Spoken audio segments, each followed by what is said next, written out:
रीवा विकास की एक नई ऊंचाई छूने की तैयारी में है, जहां क्षेत्रीय हवाई अड्डे के रूप में सफल शुरुआत करने के बाद रीवा का विमानतल अब अपने दायरे को और व्यापक बनाने की दिशा में तेजी से कदम बढ़ा रहा है। भोपाल, दिल्ली और इंदौर जैसे प्रमुख शहरों के लिए हवाई सेवा शुरू हो जाने के बाद रीवा एयरपोर्ट ने यह साबित कर दिया है कि विंध्य क्षेत्र भी अब देश की मुख्य धारा की हवाई कनेक्टिविटी से मजबूती से जुड़ चुका है।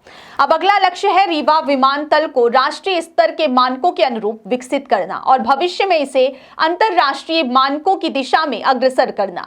इसी कड़ी में रीवा से एयरबस 320 जैसे बड़े और आधुनिक विमानों की संचालन की महत्वाकांक्षी योजना पर काम शुरू हो गया है। इस योजना को साकार करने के लिए मध्य प्रदेश शासन के आयुक्त विमानन को 140 एकड़ अतिरिक्त भूमि आवंटन के लिए औपचारिक पत्र प्रेषित किया गया है। यह पत्राचार भारतीय विमानपत्तन प्राधिकरण और मध्य प्रदेश सरकार के बीच 17 मई 2023 को हुए उस महत्वपूर्ण समझौते का अगला चरण माना जा रहा है, जिसमें रीवा विमानतल के विकास और विस्तार को लेकर विस्तृत रूपरेखा तय की गई थी।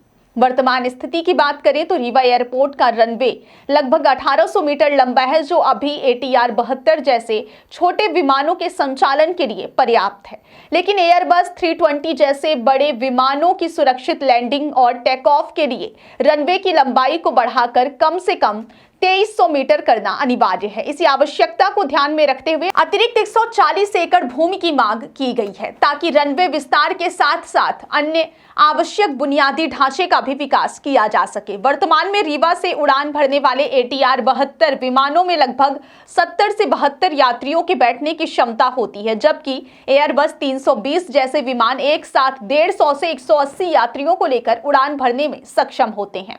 यह न केवल यात्रियों की संख्या को 2 गुना करने वाला कदम होगा, बल्कि इससे टिकट की उपलब्धता बढ़ेगी, यात्रा अधिक सुविधाजनक होगी और क्षेत्र के लोगों को बड़े शहरों के लिए सीधी, तेज और भरोसेमंद हवाई सेवा मिल सकेगी। एयरबस 320 विमान तेज गति, लंबी दूरी तय करने की क्षमता और अत्याधुनिक तकनीक से लैस शक्तिशाली इंजनों के कारण कम समय में अधिक दूरी तय करते हैं, जिससे व्यापारिक यात्रियों, पर्यटकों और आम नागरिकों सभी को बड़ा लाभ मिलेगा।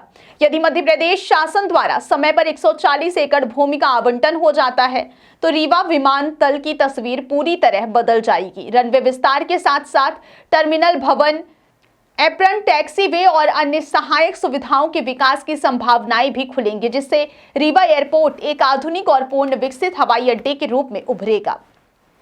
इसका सीधा असर विंध्य क्षेत्र की आर्थिक गतिविधियों पर पड़ेगा, जहां व्यापार, पर्यटन और औद्योगिक निवेश के नए द्वार खुलेंगे। रीवा, जो पहले प्राकृतिक सौंदर्य, धार्मिक स्थलों और ऐतिहासिक विरासत के लिए जाना जाता था, अब बेहतर हवाई संपर्क के कारण देश विदेश के पर्यटकों के लिए और अधिक आकर्षक गंतव्य बन सकेगा। उद्योगों के लिए कच्चा माल, तकनीकी विशेषज्ञ और निवेशकों की आवाजाही आसान होगी, जिससे स्थानीय युवाओं के लिए रोजगार के अवसर भी बढ़ेंगे। इसके साथ ही शिक्षा और स्वास्थ्य के क्षेत्र में भी इसका सकारात्मक प्रभाव देखने को मिलेगा, क्योंकि बड़े शहरों से विशेषज्ञों और संसाधनों का आना जाना सुगम हो जाएगा। रीवा विमानतल का यह विस्तार केवल एक बुनियादी ढांचा परियोजना नहीं है, बल्कि यह पूरे विंध्य क्षेत्र के सामाजिक और आर्थिक विकास की दिशा में एक निर्णायक कदम है। जिस प्रकार से पत्राचार की प्रक्रिया शुरू की गई, उससे यह स्पष्ट संकेत मिलते हैं कि सरकार और विमानन प्राधिकरण इस परियोजना को लेकर गंभीर है। आने वाले समय में यदि यह योजना सफलतापूर्वक धरातल पर उतरती है तो रीवा न केवल मध्य प्रदेश बल्कि पूरे मध्य भारत के एक प्रमुख हवाई केंद्र के रूप में अपनी पहचान स्थापित कर सकता है। यह विस्तार रीवा की विकास गाथा में एक नया अध्याय जोड़ेगा, जहां आसमान की ऊंचाइयों को छूते विमान विंध्य क्षेत्र की उड़ान भरती आकांक्षाओं के प्रतीक बनेंगे।